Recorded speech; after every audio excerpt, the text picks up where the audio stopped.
श्री शिवाय नमस्तुभ्याम। हर हर महादेव। नमस्कार प्रिय भक्तजनों, आज मैं फुलेरा दूज के दिन किए जाने वाले बहुत ही सरल से उपाय लेकर आई हूँ। शिव महापुराण की कथा से लिए गए उपाय हैं। पूज्य गुरु जी की कथाओं से, पिछली कथाओं से लिए गए बहुत ही विशेष उपाय हैं। केवल फुलेरा दूज के दिन किए जाने वाले उपाय हैं। आप 1 मार्च के दिन आप यह उपाय सुबह से शाम तक कर सकते हैं, क्योंकि 1 मार्च 2025 को फुलेरा दूज है, शनिवार का दिन है। तो आप ये उपाय जरूर कीजिए। आप किसी भी दुकान या व्यापार करें, व्यवसाय करें हैं, तो यह एक ऐसा फुलेरा दूज का एक ऐसा मुहूर्त बताया जाता है कि जो भी हम, जैसे कि हमें कोई भी शुभ मुहूर्त नहीं मिल रहा है व्यापार के लिए, तो आप फुलेरा के दूज के दिन ऐसा मुहूर्त होता है जिस समय आप कोई भी कार्य कर सकते हैं। कहा जाता है कि फुलेरा दूज के दिन कोई भी सत्कर्म किया गया तब पे दान पुण्य कभी भी समाप्त नहीं होता है। पूजा जो भी हम करते हैं उसका पुण्य कभी समाप्त नहीं होता है, वह बढ़ता ही चला जाता है। हर दिन का पुण्य समाप्त हो सकता है, सत्कर्म समाप्त हो सकता है, भजन कीर्तन स्मरण समाप्त हो सकता है, पर फुलेरा दूज के दिन किया गया दान पुण्य सत्कर्म भजन कीर्तन नाम स्मरण समाप्त नहीं होता है। अचानक ये जैसे कि बहुत ही सरल से आज के दिन उपाय बताने वाली हूँ। धतूरे से संबंधित, सारे धतूरे से संबंधित उपाय है। कुछ एक आध ऐसे उपाय हैं जो बेलपत्र से संबंधित उपाय है, और ज़्यादातर आज के दिन जो पहली बार जो धतूरा चढ़ाया गया था वह दिन था फुलेरा दूज का दिन।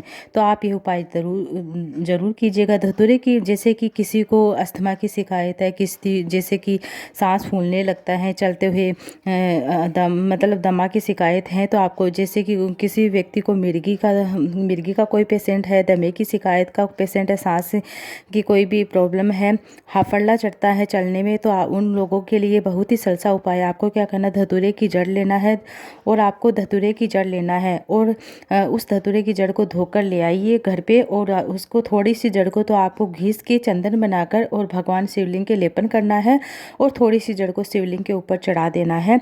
उसके बाद 1 लोटा जल चढ़ा दिए। जिस व्यक्ति को इस तरह से यह रोग है उसे यह 12 बजे दोपहर के समय 2-3 बार सूंघा दीजिए। उसे कभी भी मिर्गी का दौरा नहीं आएगा, कभी भी उसे अस्थमे की शिकायत नहीं होगी, कभी भी उसकी जैसे दमा सांस नहीं फूलेगा, उसे आराम लगना शुरू होएगा। एक साथ तो नहीं होगा, धीरे धीरे उसे आराम लगेगा।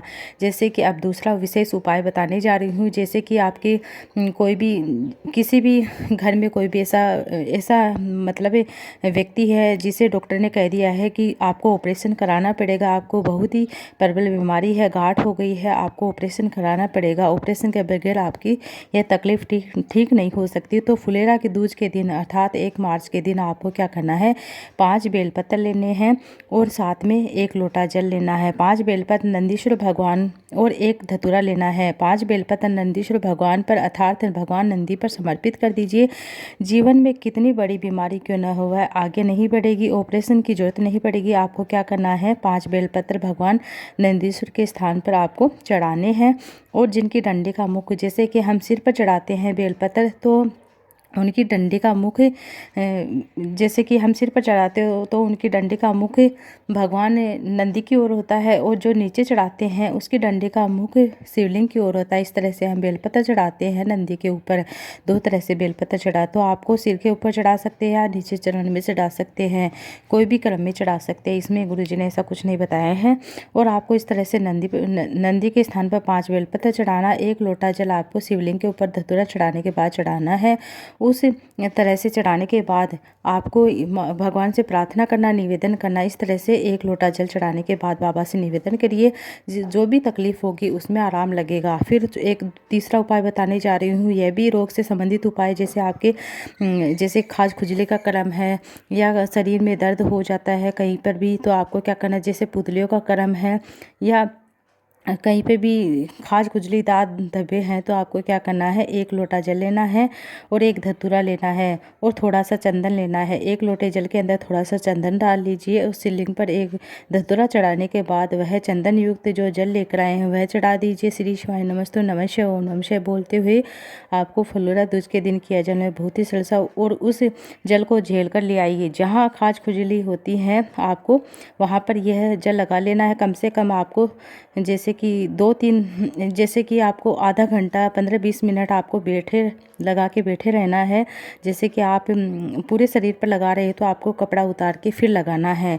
कहीं पे भी जैसे कि दाद खाज खुजली है तो चर्म रोग हैं तो वह धीरे धीरे समाप्त होगा। कम से कम 2.5-3 महीने में वह समाप्त हो जाएगा। बहुत ही सरल सा उपाय है, साधारण सा उपाय, आप उसे ज़रूर कीजिएगा। जैसे कि अब अगला उपाय है कि किसी का व्यापार नहीं चल रहा है, जो महाशिवरात्रि के दिन किसी ने धतूरा शिवलिंग के ऊपर 12 बजे चढ़ाया था, वो वह 4 बजे अपनी दुकान पे नहीं बांध पाए हैं, वह 4 बजे अपनी दुकान पे नहीं बांध पाए हैं, तो अगर फसल के लिए किया तो वह अपने खेत में नहीं गड्ढा खोद के नहीं दबा पाए हैं, तो उस दिन आप वह उस धतूरे को आप फुलेरा दूज के दिन आप क्या करेंगे कि गड्ढा खोद कर अगर आपके पास रखा है तो दबा दीजिए।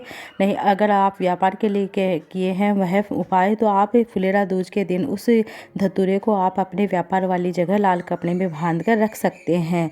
फुलेरा दूज के दिन किया जाने वाला जो भी आप उपाय कर रहे हैं वह कभी भी समाप्त नहीं होता, उसका पुण्य बढ़ता ही रहता है। अपार धन के लिए, जैसे कि आपके घर में बहुत ज़्यादा कर्जा बढ़ रहा है, लक्ष्मी की आवक नहीं है, तो आप एक छोटा सा उपाय कीजिए। जो बेलपत्र वृक्ष है उसके नीचे लिंग नुमा आकृति बनाकर अर्थात शिवलिंग बनाकर आपको पूजन करने के बाद आपको एक धतूरा हल्दी में भिगोकर भगवान शंकर भगवान की शिवलिंग पर चढ़ा दीजिए।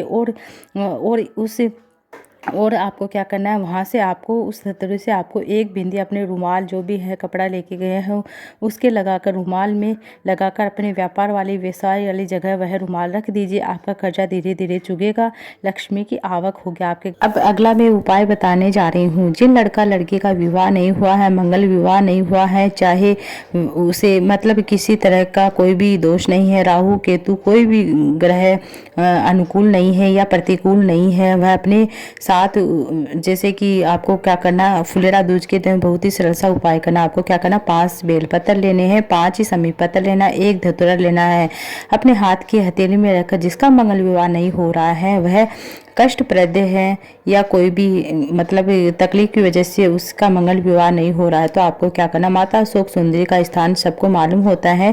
जैसे कि बीच में जो मोटी लाइन होती है माता अशोक सुंदरी का स्थान होता है। जलाधारी की जैसे कि राइट साइड में गणेश जी का स्थान होता है, लेफ्ट साइड में कार्तिक जी का स्थान होता है, बीच में माता अशोक सुंदरी का स्थान होता है। वहाँ पर आपको 5 बेलपत्र, 5 समी पत्र और 1 धतूरा आपको चढ़ा देना है। और आपके जैसे कि इस तरह से आप विवाह के, फिर से सुन लीजिएगा, जिनका मंगल विवाह नहीं हो रहा है उनको क्या करना है, 5 बेलपत्र लेने हैं, अपने हाथ की हथेली में 5 ही समी पत्र लेने हैं, 1 धतूरा लेना है और बाबा से निवेदन करें। और आपकी जो भी कामना है फुलेरा दूज के दिन माता सुख सुंदरी के स्थान पर वह जैसे कि 5 बेलपत्र, 5 समी पत्र, 1 धतूरा लिया, वह माता सुख सुंदरी के स्थान पर चढ़ा दीजिए। बाबा से निवेदन करिए मंगल विवाह के लिए।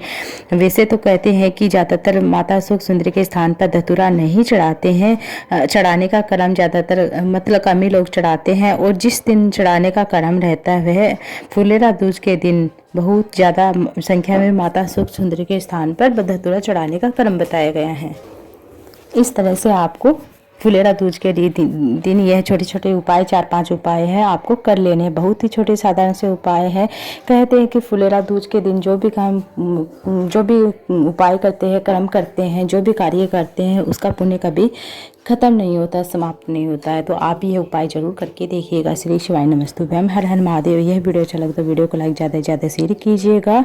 और साथ में आपको बताने जा रही हूँ जैसे कि माता अशोक सुंदरी का स्थान कहाँ होता है शिवलिंग के ऊपर, और गणेश जी का स्थान कहाँ होता है, वह आपको बता रही हूँ, आप ध्यान से देखिएगा। कि माता अशोक सुंदरी का स्थान यहाँ बीच में होता है, ये है गणेश जी का स्थान, ये है कार्तिक जी का स्थान, ये है गणेश जी का स्थान, सॉरी, ये है माता अशोक सुंदरी का स्थान, ये है कार्तिक जी का स्थान, ये है माता पार्वती का हस्त कमल, और ये है शिवलिंग। शिवलिंग में भगवान शंकर भगवान का मतलब कहीं पे भी आप त्रिपुण लगाते थे, कुछ भी चढ़ाते थे, पूरा ये शिवलिंग है। ये है शिवलिंग, और ये है माता पार्वती का स्थान, ये है पूरा शिवलिंग, और ये है, फिर से सुन लीजिएगा, ये है गणेश जी का स्थान, ये माता शोक सुंदरी का स्थान, ये कार्तिक जी का स्थान है।